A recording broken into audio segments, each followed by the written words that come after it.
Încă o premieră pentru forțele navale de anul acesta din iulie. Au la dispoziție și 3 elicoptere. Iată, uniforme spectaculoase, jandarmeria română, Ministerul Internelor și Reformei Administrației. Aceștia sunt băieții care de obicei trebuie să restabilească ordinea, iar în ultima vreme mai mult i-am văzut pe la meciuri de fotbal în exteriorul stadioanelor, având de-a face cu huliganii care strică tot ceea ce a mai rămas din frumusețea acestui sport. Și am ajuns să vorbim mai mult despre bătăliile din afara stadioanelor. Urmează Inspectoratul General pentru Situații de Urgență. Aici avem ceva de povestit, de vreme ce acest inspectorat trebuie să facă față la tot ceea ce eram obișnuiți până acum să intervină alții. Sunt oamenii care, Doamne ferește, au de intervenit atunci când sunt explozii, când sunt situații neprevăzute, într-adevăr. Sunt oamenii care trebuie să calculați foarte mult cu fonduri pentru a interveni cât mai repede și de a nu se lăsa de la unii la alții rezolvarea unor probleme ei, să te și salveze și să-și acorde primul ajutor. Antiteroristă din cadrul Serviciului Român de Informații, Autoritatea Națională în prevenirea și combaterea terorismului. Ați auzit în ultimele zile, se spunea că situația antiteror sau de supraveghere antiteror din România este sub control.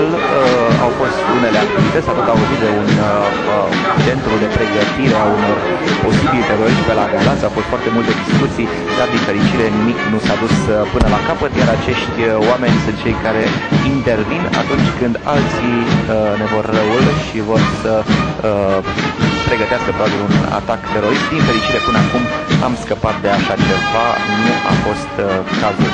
Ei asigură și protecția antiteroristă a unor personalități, nu-i vedeți totdeauna în prima linie, ci sunt ascunși, sunt oamenii care intervin în forță atunci când trebuie. Din nou, jandarmii cu uniformele lor spectaculoase au trecut pe sub arcul de triumf.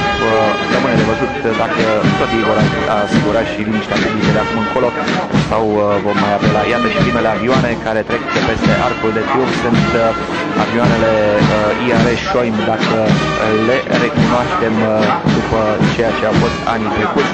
E greu, sunt, cum am spune, ce-a mai rămas a României, din câte știți, foarte multe discuții privind dotarea acestei armate aviatice a României. Sunt și micuri, E vorba de micuri, exact, câte mai sunt și ele. Și anul acesta incidente care s-au lăsat fie cu decesul celor care le conduceau, le pilotau, să spunem mai corect, și cu distrugerea unor aparate. Poate că încet se tot vorbește de o achiziție la nivel de câteva miliarde de euro de tehnică militară în acest domeniu. Și dacă tot vorbeam de tehnică militară, cred că trecem la capitolul utilaje, ba nu, tot avioane de nou survolare, da, acestea sunt avioanele de antrenament, exact. Dacă tot suntem la capitolul tehnică aeriană, aș vrea să le spunem la mulți ani locotenent comandorului Adrian Popescu și locotenent comandorului Viorel Burnic, amândoi comandanți de patrule și născuți astăzi. Sărbătoresc ziua zburând, frumos poate fi, să sărbătoresc ziua de naștere zburând peste arcul de triumf de ziua armatei pe care o slujești. Și cei mici se pare că nu prea știu ce urmează. Iată, avioanele le vedem, sunt frumoase, sunt spectaculoase, chiar dacă nu sunt ultimul răzmet al tehnicii, dar sunt cele cu care defilăm.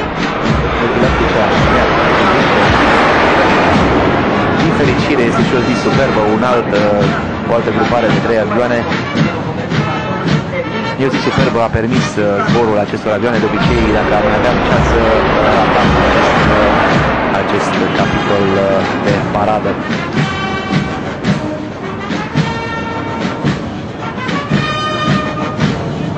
Așteptăm tehnica pe roți a armatei să sosească în această zonă, se apropie pe bulevardul Chislev dinspre Arcul de Triumf, după ce vom vedea elicopterele IAR Puma Socat. Din păcate, din nou am avut pierdere anul acesta. Chiar recent, un astfel de elicopter s-a prăbușit în Ungheni. Să știți că sunt foarte moderne, am avut ocazia să zbor cu unul dintre acestea. Tehnica este refăcută în Israel, sunt pilotate automat,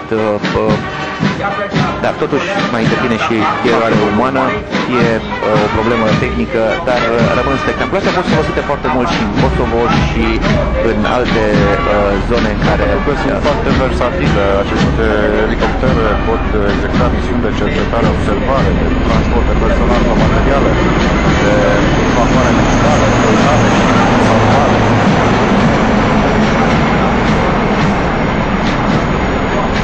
Cu siguranță aceste imagini fac serviciu măcar celor mici, dar și a celor care admiră ce înseamnă tehnică militară. Un alt grup de elicoptere trec peste arcul de triumf. În total 3 formații.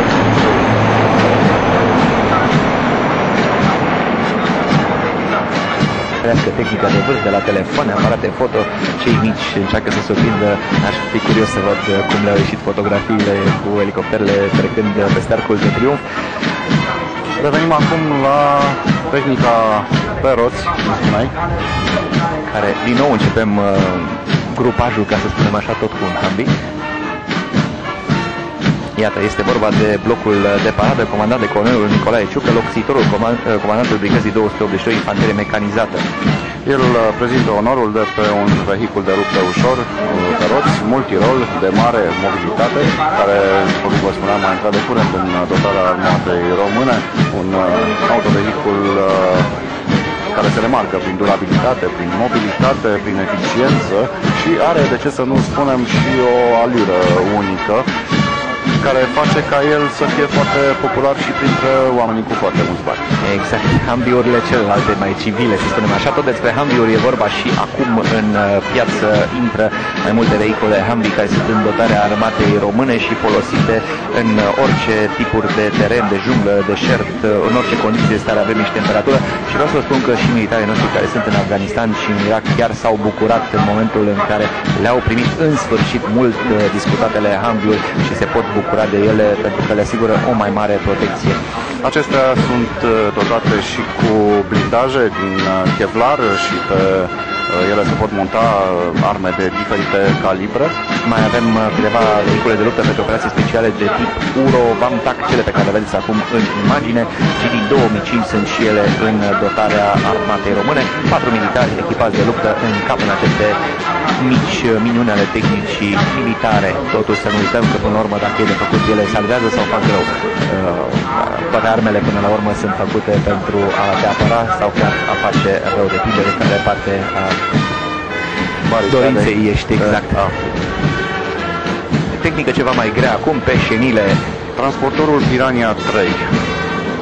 Comandantul batalionului 812 Infanterie, majorul Ovidiu Uifăleanu, defilează pe acest vehicul greu, șenile. Acesta este produs în Elveția. Sunt destul de grele, se scutură și cabina în care ne aflăm, noi le simțim. Rămân și urme de asfalt, da, vor fi probabil asfaltări în continuare în această paradă. Sunt vehicule blindate, dar totuși nu foarte grele dacă ne raportăm la tehnica existentă. Și o mașină de luptă a infanteriei, între acestea Jderul. Jderul, o mândrie a industriei românești de armament. Acesta poate angaja luptă împotriva tehnicii aeriene, împotriva blindatelor, împotriva infanteriei. Și dacă tot vorbim de Jderi sau alte animale, trecem la Zimbru, un alt nume dat pentru mașini transportoare amfibii blindate P-33 Zimbru. Este o tradiție în industria românească de apărare să se boteze aceste transportoare și aceste elemente de tehnică cu nume ale unor animale care până la urmă sugerează ceva din capacitățile lor. Ei bine, aceste transportoare amfibii, acestea sunt taburile, cum le știe lumea mai bine. Acestea au problema blindajului de dedesubt, care nu rezistă unor explozii de tipul care sunt practicate actualmente în Irak și în Afganistan. În astfel de mașini au murit și au fost răniți militari români.